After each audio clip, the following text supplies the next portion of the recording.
है, हम सबको अपनी लड़ाई लड़नी होगी। आज लोगों के बीच में फैला दिया कि अब राम आएंगे, कृष्ण आएंगे, कल्कि का अवतार होगा। भैया कोई अवतार नहीं होगा। हिंदुओं तुमको अपनी रक्षा करनी है तो कोई अवतार नहीं आने वाला। इस ढोंग आडंबर पाखंड अंधविश्वास से ऊपर उठो। कोई अवतार हिंदू की रक्षा करने के लिए नहीं आएगा। तुम जिस भगवती शेरावाली से ये आकांक्षा करते हो कि वो तुम्हारी रक्षा करेगी, नहीं कर सकती भगवती तुम्हारी रक्षा, क्योंकि भगवती की गुफा की रक्षा जम्मू में खुद सीआरपीएफ के नौजवान करते हैं। तुमको लगता है कि भगवान श्री कृष्ण अवतार लेकर के आएंगे, नहीं आएंगे भगवान श्री कृष्ण, क्योंकि तुमको अपना धर्म युद्ध खुद लड़ना है। कृष्ण ने तो इतना बड़ा संदेश भगवत गीता में दिया, हिंदू आंख पे पट्टी बांध करके बैठा, इसको समझ में नहीं आता। भगवान श्री कृष्ण का सबसे प्रियतम यदि कोई था तो वो अर्जुन था। इतना प्रिय था कि अपनी सगी बहन की शादी बलराम के विरोध करने के बावजूद कृष्ण जी ने अर्जुन के साथ कराई थी। इतना प्रिय था। गुरु शिष्य का भी संबंध था, मित्र का भी संबंध था और रिश्तेदारी का भी संबंध था। बावजूद इसके कृष्ण जी ने हथियार नहीं उठाया। बोला अर्जुन युद्ध तुझे ही लड़ना पड़ेगा। मैं तुम्हारा मार्गदर्शन कर सकता हूं, तुम्हारा मार्ग प्रशस्त कर सकता हूं, तुम्हें गाइडेंस दे सकता हूं, तुम्हें रास्ता दिखा सकता हूं, पर लड़ना तुमको ही पड़ेगा। मैं लड़ने नहीं आऊंगा, मैं अवतार नहीं लूंगा, मैं साथ खड़ा रहूंगा। हथियार तुमको उठाना होगा, मैं हथियार नहीं चलाऊंगा।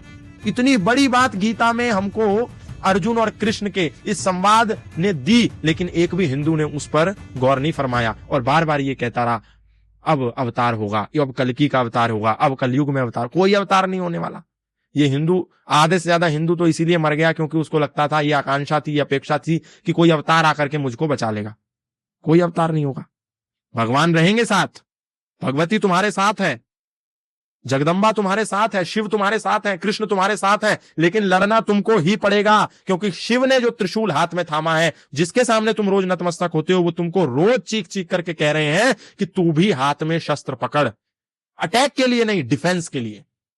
कृष्ण तुमको संदेश दे रहे हैं, सुदर्शन चक्र भी है मेरे हाथ में। इस बांसुरी को देख करके केवल नाचते मत रहो। हिंदुओं, मंदिरों में नाचो मत, ये सुदर्शन चक्र भी देखो। केवल बांसुरी वाला नहीं हूं, चक्र वाला भी हूं, इसको देखो। लेकिन हिंदू नहीं देखता। जगदम्बा कह रही है कि मेरे हाथ में जो तलवार है इसको भी देखो, लेकिन हिंदू नहीं देखता। हनुमान कह रहे हैं मेरे हाथ में गदा है, तुम रोज मेरी हनुमान चालीसा गा करके मनौती मांग करके चले जाते हो, मनौती ये पूरी नहीं करूंगा। ये गदा भी देखो, अपनी डिफेंस के लिए मैंने रखा है, तुम भी रखो। राम कहते हैं ये धनुष बाण मैंने पकड़ रखा है, तुम भी पकड़ो, शस्त्र रखो। लेकिन हिंदू कहता है शस्त्र मत रखो, बिजनेस करो, नौकरी करो, पैसा कमाओ, गाड़ी लो, बंगला लो, बड़ा बड़ा संसाधन बनाओ, केवल इसी में लगा हुआ है। और फिर आसपास जब उनकी ज्यादा आबादी हो जाती है तो वो इस पे हमला कर देते हैं, फिर इसको छोड़ छोड़ के भागना पड़ता। कई ऐसे केस हैं, कई लोगों को भागना पड़ा। कश्मीर में क्या हुआ, कोठी बंगले वाले भी राहत शिविरों में पड़े रहे, बिल्कुल सालों तक पड़े रहे। उनके पास भी 100-100, 200 करोड़ की संपत्ति थी, लेकिन रहना पड़ा राहत शिविरों में। कितने पाकिस्तान में रहने वाले हिंदुओं के पास अथाह संपत्ति थी, लेकिन लेके भाग नहीं पाए। मुश्किल से अपनी बेटियों को लेकर के भागे, बड़ी मुश्किल से।